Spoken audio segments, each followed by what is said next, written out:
এক রাতের পাহাড়ি ঢলে তছনছ খাগড়াছড়ির দীঘিনালার জামতলী বাজার ও আশেপাশের এলাকা। ভেসে গেছে ঘরবাড়ি, গৃহস্থালির সামগ্রী ও খামারের প্রাণী। ঘটনার ৩ দিন পরও খাবার ও আশ্রয় সংকটে দিন কাটাচ্ছেন অনেক পরিবার। দূর থেকে দেখলে বোঝার উপায় নেই, কয়েকদিন আগেও এখানে ছিল স্বাভাবিক জীবন। এখন কোথাও মাটির দেওয়াল ধসে পড়েছে, কোথাও ভেঙে গেছে ঘরের চাল, উঠানে পড়ে আছে কাদামাটি, ভাঙা আসবাব আর পানিতে নষ্ট হয়ে যাওয়া সামগ্রী। আমরা শুক্রবার রাতে ঘুমাইছি, অর্ধেক রাতে উঠে দেখি যে আমাদের ঘরে পানি। আমরা জীবন নিয়ে পালাইছি। আমাদের ঘরে যা জিনিস ছিল, একটা জিনিস আমরা বাঁচাইতে পারি নাই। অনেক জিনিসপত্র আবার নষ্ট হয়ে গেছে, ঘরটা ভেঙে গেছে।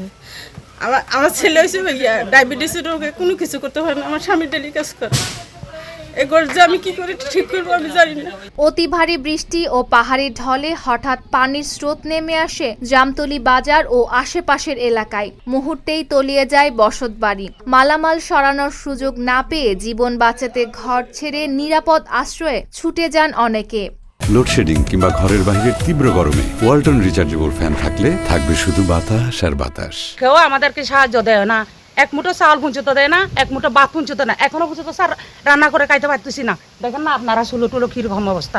কোথায় খামু, কোথায় থাকমু, এখন মানুষের বাড়িতে থাকার লাগে। সকালে আমরা এখানে ঘুমেছিলাম, সবগুলো পানি উঠে আমার মাটির তলে আমার ঘর বাড়ি সব ভেঙে গেছে গা। কিছু আমি বের করতে পারি না, আমার হাঁস মুরগি সব মারা গেছে। দুগা খোলা লই আমি আনি বিত্তা আমি পাচ্ছি। আমার কোনো থান্নে কুল নেই, আমি এতিম সাইনের মতন করতেছি। আমার কোনো কোন খিলেন নেই, আমার একটু দয়া পাবেন।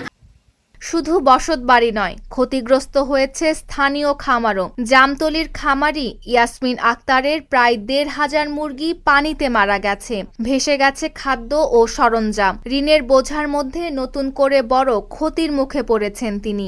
বাইর হইতে রুমের ভিতরে পানি, এরকম ফা ফেলাইতে। এখন ফা ফেলাই দরজা খুলেই আমি এখানে চলে আসছি, আমার ছেলে ওইখানে।